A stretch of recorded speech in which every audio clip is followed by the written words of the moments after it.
Welcome back to another video. So today we're checking out REANIMAL running on the Xbox Ally X. In this video, I'm going to be showing you the gameplay performance, the settings I'm using, and what you can realistically expect from the game running on the handheld.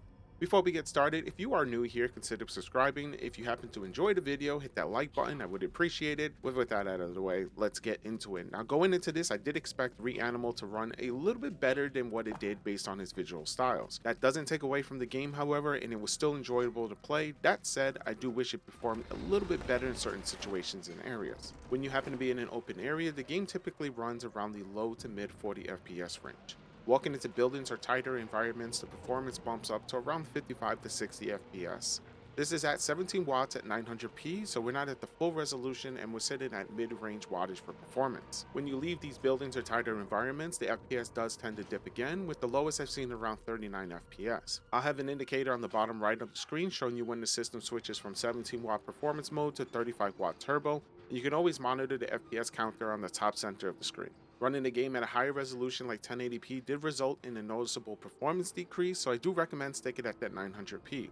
On the other hand, you can always go ahead and drop it to 720, but that made the image a little too blurry and muddy, so I wouldn't recommend that. For the settings within game, I am using the full screen at 1600 by 900 like I mentioned before, and then I do recommend that you go ahead and lock the frame rate at 60 FPS because it doesn't really go above that all too often. In the advanced video settings, I'm using the medium preset and I left everything as is. I didn't switch anything else. I did switch to high, but it didn't really make much of a major visual difference and the performance pretty much stayed the same. However, moving that up to ultra is where the performance is really going to start to tank. So if you want, you could go ahead and experiment here if you want to prioritize visuals over FPS. Now, as far as the game performs, looks, and feels on the handheld, there really aren't any complaints that I have. I didn't experience any stutters, major frame drops while playing. There were no screen tearing, controls felt great on the handheld, and the text remained clear and readable on the smaller display.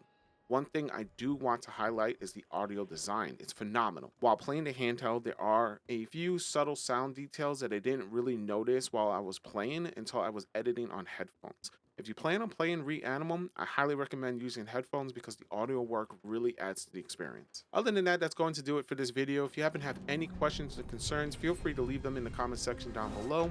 If you're new here, consider subscribing, and if you enjoyed the video, hit that like button. Also, if you're running different settings or wattages, share them in the comment section down below so others can benefit from them as well.